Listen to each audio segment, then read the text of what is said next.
It's time for Ask Your Auntie, the show that gets real with teen girls about life. They ask, and we answer with tea. Tools for excellence and achievement. The goal? To help girls make better decisions in real time. When you can't ask your mom or G-Ma, ask your auntie. Now here's your host, Marissa Terrell, Esquire.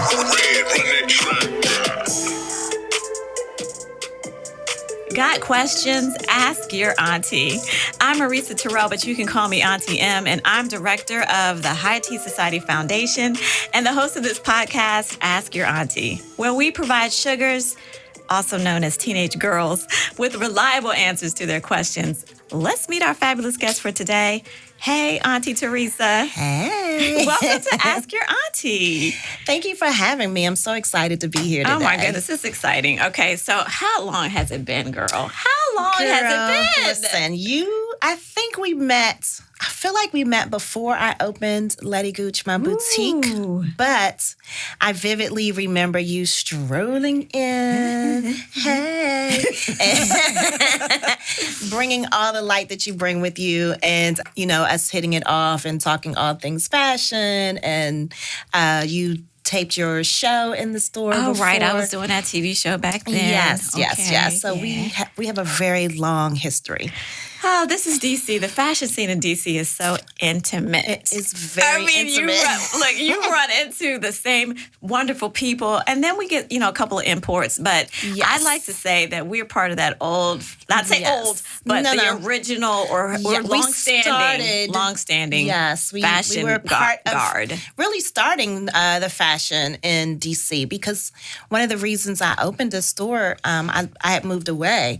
And when I first came back, I used to fly, literally, to New York to go shopping because there was nothing here. There wasn't that much here. That's right. No. I mean, there were the department stores, of course. We had correct. The Garfinkels and the Lord & Taylor and the Hex and the Woodies. Yes, but nothing small, intimate, unique. Nothing like eccentric or nothing that was my style, right? Nothing. And mine, which is a little bit of, a little whimsy, a little bit, whatever. Well, so we know Theresa, of course, for having Letty Gooch and being like this staunch retailer and supporting small businesses. But also you have a background in tech. I do. I worked in, so I have a degree in computer science from Hampton University, which I like to call the real HU. Oh, but, here we go. Fight me on it later. Here we go. And I worked in tech sales, and I worked for large companies, for Oracle and Accenture out of college for a long time before I opened the store. And that's actually how I realized that DC was lacking in fashion, because I traveled a lot. And then, when you travel, you go to other shopping areas and you see that it's not major stores. Mm-hmm. Traditionally, it was, small, little funky, little independent stores. That's right. Okay, so I love Letty Gooch. I remember the variety, and I can tell you right now, Theresa could sell water to, or ice, like ice to an Eskimo.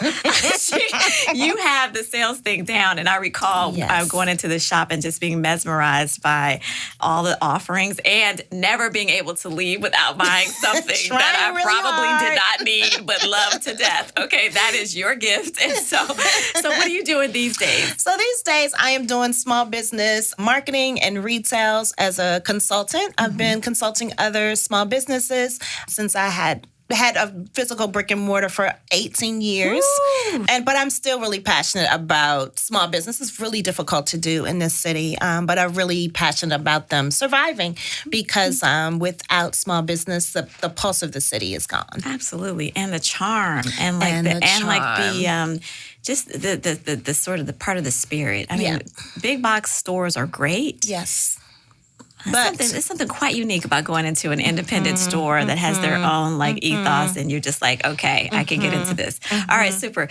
So we know also that Auntie Theresa grew up in DC, right? Okay, yes, she went to high school here. Yes, she hung out here, and as a result, I just knew she'd be the perfect person to come and give a different perspective to our sugars, okay? Because she's been there and she's done that. So before we sort of get into that part of the programming, let's take a minute to kind of get to know you a bit better. Okay. So for our sugars out there, this is so important, right? That we sort of spend some time learning who Auntie Theresa is, because, say it with me, you cannot take directions from someone who is lost, okay?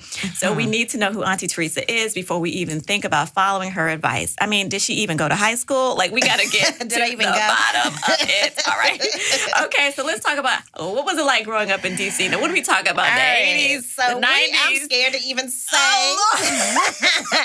I'm thinking I should round up. Okay. But we are talking about the 80s. I grew up in Northwest Uptown, and I went to Whittier, Paul, and Coolidge. So I graduated as a Coolidge coach and really remember those days vividly. It was the 80s. You know, DC was going through similar things to what we're going through now. You know, it was a lot of murders. It was Dodge City is what they were calling it. You know, there was a lot of things going on, shall I say. Okay. I think both positive and negative. And I don't remember my experience being negative. Mm-hmm. I do remember going to college, though, and when I said I was from D.C., everyone's like, wait, D.C. or like Silver Spring? Because if you're from D.C., like you're from Dodge City, like the murder capital of the world. That was right. That was what followed you around. That was what followed me around. Yeah. And I was like, no, I'm from D.C. I've always been proud to be from D.C. Mm-hmm. So it's fascinating to see how it feels like we're kind of back there again. I know. And it feels different as, you know, an auntie than it did as a teenager. I remember back in those days that, because we are about the same generation, DC used to empty out on the weekends. Like you could like literally roller skate down the street. Yes. And they would be and it's starting to do something similar. Very similar. Because of COVID, and people are just like the businesses, the law firms and folks are not here. Mm-hmm.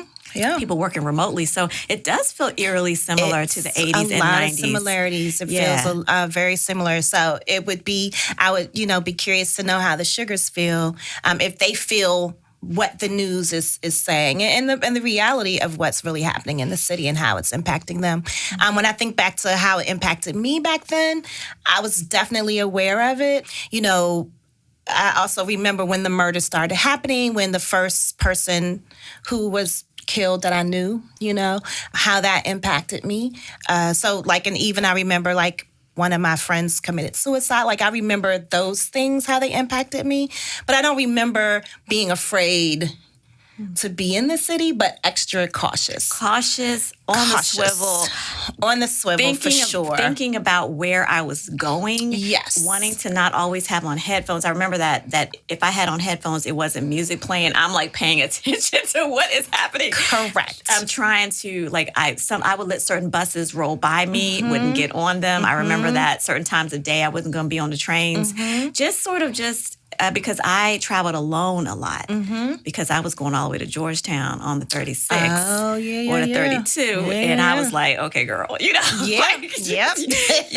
be working and figure out what the heck you going coming from Southeast all the way. Because you knew, and I'm not sure if it's the same now, but like when we grew up, it was, you knew if you were from Uptown, you were from Uptown. If you went to Southeast, people knew you were from Uptown. There was an identity to each area. There was. And so I don't know if that exists now, but when you were outside of your kind of like area, you definitely were aware. You're aware. Because you were made aware, because someone might call you out and say, hey, you ain't from around here. Right.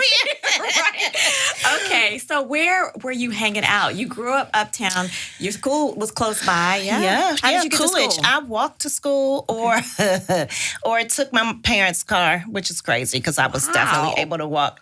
And so that was the rebel in me. They didn't know. I thought they didn't know I would like drive their car up to school as I was older if I was running late. But I did a lot, mostly uptown. Uptown was where I hung out. Northwest, and then if I was in Maryland, it was certainly Chevy Chase, Tacoma Park. That was kind of my surround, Okay. When I think of Coolidge, I just remember that school being so big. I used to take my band practice at Coolidge. Okay, so I was in the flute, and we was in whatever the DC, it was like a DC band, like a city band. And so I would go up there, and I'd be like, dang, this is a big school. How did you not get lost there? Yeah, I didn't I guess what you assimilate to the environment you're in. So it didn't feel big to me necessarily. But, it was definitely a lot of students. Yes. And then I was in, the AP classes a lot, or, following through the classes. And then meeting new people. For me, I did a lot of extracurricular activities. So I wanted to go to the basketball games. Okay. That was important to me, and going to the football games. Those were kind of like where I would go to kind of like be seen. And then, of course, there were go-go's. So the schools actually had go-go's in them. I remember that time. That was the only way I was going to one. Correct. Was if it was being hosted. Correct. By a school. And I told my mom, no, it's not a go-go. It's a party. There's a party. I'm like, it's a dance, Mom. I'm like, it's a dance. It's a dance at the school. But yeah, so we would go. I was allowed to go to the dances mostly at Coolidge, and then a lot of the Catholic schools had dances back then. So I was, definitely at those dances. And then I remember coming home from college wanting to go to the go-go, and that was a little different for me to navigate, because my friends and I were trying to figure out how we could do it safely, like what should we wear. And I remember one time we were parked outside of a go-go. We were going in, and someone got their chain snatched, because it was a chain snatching at the time. And we still went in, but we were like, okay, we had to take our chains off. It was a whole thing. But yeah, I definitely have very fond memories of growing up in DC. Okay, so I'm kind of picturing what the young Theresa was like. Did you have a nickname that you went by? So I did not, but in college I had a nickname of Squeaky. Okay. Crazy. I guess my voice, and that kind of sticks when someone sees me and they're like, Squeaky, and I'm like, what?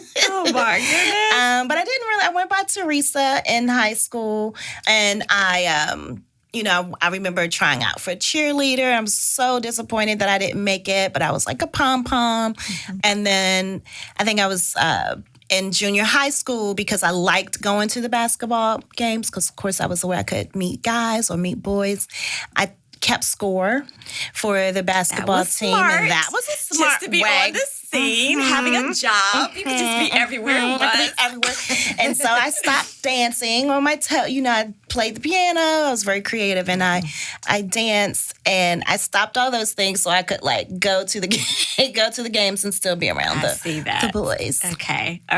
So we're gonna move into this Q&A portion. I love learning about you. I feel comfortable. I think that Auntie Theresa can tell us something about high school. She's been there before. She's had her own interesting experiences. So is there anybody that we should dedicate this podcast to? Should we dedicate this to Squeaky? Let's dedicate it to Squeaky. I like that. To Squeaky. Yes, we're going to dedicate it to her, just because we want to always do that, because it's important that we pass some of this generational wisdom down to our sugars coming up. All right, so here we go. Here's the first question. We're going to start off with a bang. Okay, the question is, should I date a drug dealer? Because they're everywhere. They're the ones with the money. They could take you out, buy you a handbag, okay, or 2 or 3. What do you think about that?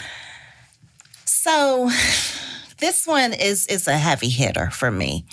I have had experience dating drug dealers in college, and then I have had friends who, dated drug dealers. I've always kind of liked the bad boys, but I don't know if I think that's a good idea. I think it depends on your reasoning, right? I definitely don't think you should date a drug dealer because you want things, right? There is a price that you have to pay. And I know I spoke of friends in the past. I have learned, sadly, through my friends' experiences, and I have lost friends who dated drug dealers or dated a drug dealer. And she was murdered when we graduated from college. And she was known in college. She was riding around in the Benzes, the big ones, the big Benzes, with her hair done and all the things on campus. And we graduated, and she was a really good friend of mine. And then I had left DC when I graduated, and she was murdered. So just in the wrong place at the wrong time. Just in the wrong place at the wrong time, sitting in the car. No one really kind of knows exactly what happened. There's a lot of, still a lot of talk about what happened to her. But so I'm going to say no. And I don't even know if things are like they were now. If things are now, my questions to the Sugars would be, are the drug dealers buying you things? Like, what is the payoff now? Because what I see when I live in the city, doesn't look like the drug dealers are providing young ladies with things. Anything, right? They are with anything. It's sort of like you get to parade around with them, but what is the benefit? And so back then, it seemed to have a bigger picture or like a reason why you should date one. But now I'm not really seeing it. Because they're not taking care. They don't seem to be taking care of themselves. Their circle, like it just seems very independent. Selfish. And so my thought about whoever you choose to date, you want to make sure they are taking care of themselves. And I mean, so like to me, that means your grooming habits, who are you, how do you treat your mother or the people in your life that you supposedly care about. So if I don't really see any benefit, and I don't think it's what someone does. If we take the drug dealer out of the equation, whoever you choose to date, you want to make sure that they have your best interests and will always keep you safe, right? If they don't care if they're safe, they don't care if you're safe. And I think you have to put your safety in as one of the priorities and your reasonings around why you're dating this person. That's true. And you also have to look at how are they dating the ex-girlfriend. That's such a good indicator for me as to the type of person that they are, because that means at one time or another, they were into this other girl. Mm-hmm. Something happened, and now they're calling her XYZ. Mm-hmm. They see her, the language is terrible. Mm-hmm. They might be physical. Mm-hmm. So you have to know that whatever way they're treating their enemies, whatever way they're treating people that they seem to not like, or the people they care about, you don't know what could trigger them to turn on you. Correct. That's the thing. Because their value system already, they've showed you that they don't have the same value system as maybe folks who might have been raised with certain mores or certain, faith or certain whatever. So if they're able to hurt other people, to not be empathetic to other people, you have to know that they're not going to give you a lot of grace either. Right? And so what I want to say about that is the person you have to love is yourself. So all those things that you're looking for in a mate, first you want to give them to yourself. So you want to talk kindly to yourself, because if you in your head are saying, oh, I'm not good enough, or oh, I'm not cute enough, or oh, I'm not smart enough, I'm not hip enough, then you will more than likely attract someone who is going to mimic that thing you're telling yourself in your head. And we all, I wish someone would have told me that when I was in, high school, that I am enough.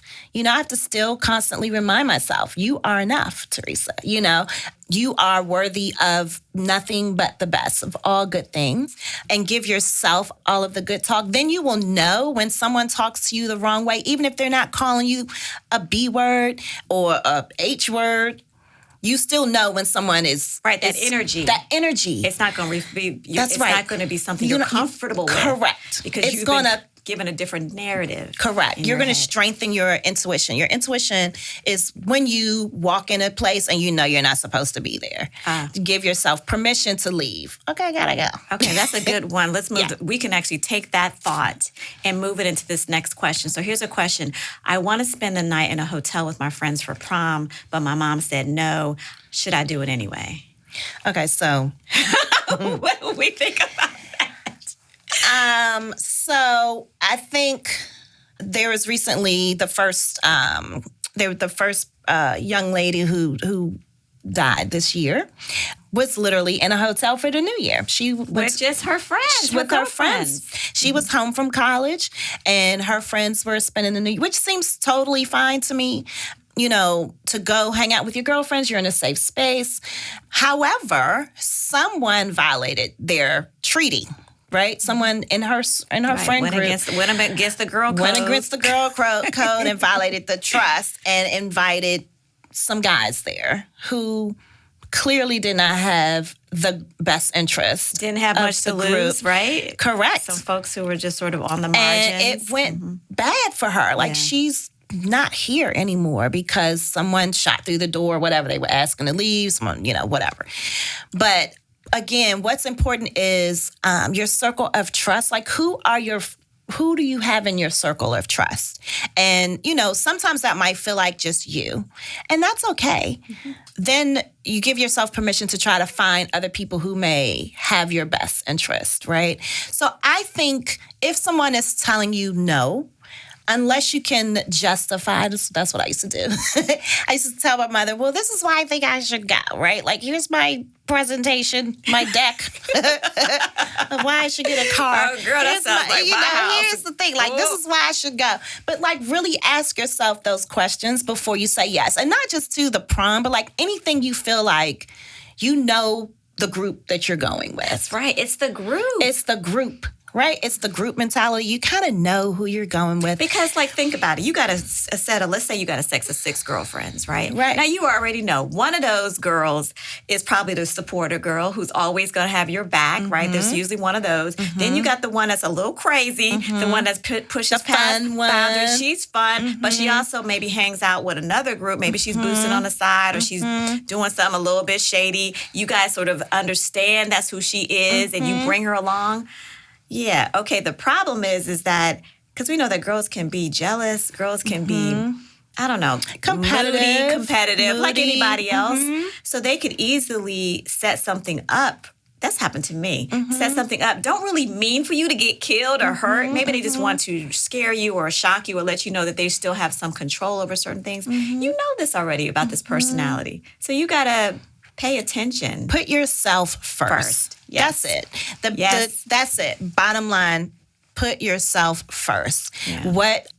And if it's something that's going to be fun, maybe you go, but maybe don't spend the night. Right? If you walk in the room and it feels weird, give yourself permission to roll out. Maybe you have a buddy pack. Maybe your core number one friend who has similar goals or, is aligned with you, then you guys make a pact. We used to do that.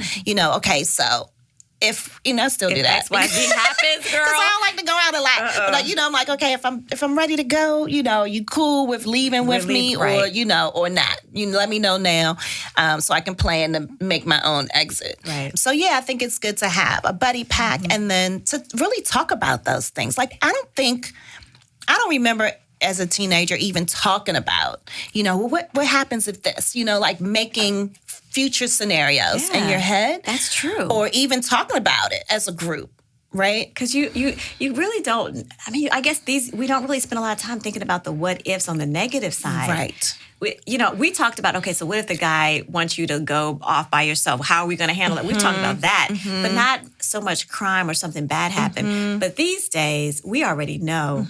Everybody knows the crime rate in DC is up. And it's different than even when the drug dealers had rules and codes. Like, they weren't messing with women. They weren't messing with kids. Older people. Older people. It was like, it was more targeted. Now I think the rules are right. It's like self-motivated, opportunistic, maybe. Yeah, and I'm gonna do whatever I need to do no matter what. It's which makes it very sort of scary and unruly. It makes it scary and unruly. And then also karma. Like, I am, looking. I think someone recently, there's been a lot of people who steal cars or, maybe they're just going home. I get it. I understand that everyone doesn't have money to catch an Uber or whatever, but maybe they're stealing a car so that they can go home. I don't know. But there's also karma, and a lot of the children or the teenagers who are stealing these cars are losing their lives. Literally. Losing their lives. Car crashes, random stuff. That are happening. Things that are happening. To them and the people that they love. To them and the people that they love. So you can't contain that negative energy. You can't say, oh, I'm doing this, and so I don't care if it comes back on me. Do you care if it comes back on your little brother? Or your mom? Or your grandma? Right. And what if, like you say, what if something does happen to, someone that you love by the hands of your crew, right? I know that, we're assuming that everything is perfect in your world. And I know it's not. It's really hard to be a teenager. It really is. Hard. Because you can't do anything, right? Your parents are telling you no. You have this grown-up body. You're thinking everything should be one way. But I think there's other ways to try to navigate. And I think the first part of that is just to really find out how you can pour into yourself. And then, try to set some boundaries around what do you want in your future. Because that's really what high school, that's what this time is about. You don't have a job necessarily. Well, you might have a side job. You might even be working, a lot to support home, but we're hoping you're still in school. But this is the time where you're supposed to be learning the discernment. Learning how to, what that feels like when your body is telling you, let's get out of here. You're supposed to be perfecting that, trying different things to see what kind of things that you want to do. So last question for us. Excuse me. That's fine. I know there's a lot going on these days. But when we think about what is some of what you say, the best advice or the advice that resonates that you might have gotten in high school that could have gone up or down or right or left? Yeah. So I was told to be successful, I needed to study engineering or computer science. And now that's what I think they call it STEM. STEM. And I was like, okay, well, I want to be successful. Of course, I had no idea what an engineer or a computer scientist was. And I'm applying to college, and I'm like, okay, I'm going to pick one because engineer sounds super nerdy. I don't want to do that, so I'll just be computer science. And so at the time, I was really creative-brained and not really great at math, not really even understanding that I had to take a lot of math to get this computer science degree. Yeah. So I did it. I'm proud of myself, but it was really, really difficult because it took away my creativity. It wasn't about me planning. It was me planning my future, but not really well thought out into what I really wanted to do. Like your passion tapping into that. Exactly. And so I think it's important to know STEM. I think if you're really interested in it, I also think give yourself permission to not be interested in it and to try to do. If you don't like it. But if it's something you're really passionate about, go for that. Yeah. Allow yourself to dream. My big thing that I would tell little Squeaky is dream outside of the box. Look at what other people are doing and what your life might be like or what it can look like, and allow yourself to explore those things. Yeah. And I think that's also true for your week. Dream your week. What's a dream thing that you might want to do this week? Or we can manifest. We can manifest Words it. are powerful. Yeah, you don't have to, sit in your room or, you can create a different experience for yourself. Maybe you want to go to a museum. I don't know, that might be corny. But what can you do? Do something different every week. Outside of the box. Right. And let's say you are growing up in a household like mine where your parents are not letting you out the door because of the crime. Because you have access to this computer, your phones, you can explore what would it be like to live in Alaska? If I wanted to be an astronaut, what would I need to, what classes do I need to take? It's right here. It is right there. Get off of your friends. It's stop exploring what other Instagram, even for me, social media, you get caught up in what other people are doing. But if you're going to go on there, go look at somebody that's totally not in your circle. Yeah, somebody totally different. That maybe lives in a different place outside of DC. Maybe you want to live in New York or LA. Maybe you want to be an actor or an actress. Go to those parts of social media and really look at how life can be different. Life is not, I learned this when I left DC. I didn't know, life is, there's more out there than what's DC. It's your neighborhood. Bigger than your neighborhood. There's so many different your ward or cultures. Yeah. Right, exactly. There's so many things out there. Yeah. And allow yourself to explore it. I think it will, bring more joy to you. Love it. Thank you, AunTea Theresa, for sharing your tea with us. Growing up in DC is hard, girl. But sugar, you don't have to do it alone. Join us every week for reliable answers to your questions. I'm Auntie M, Director of the High Tea Society. You can DM us at High Tea Society INC. We have the tea to help girls succeed. Tools for excellence and achievement. You've been listening to Ask Your Auntie with your host, Marisa Terrell Esquire. The transition from girlhood to womanhood can be difficult without guidance. We have the tea to help girls succeed. When you can't ask your mom or G-Ma, ask your auntie.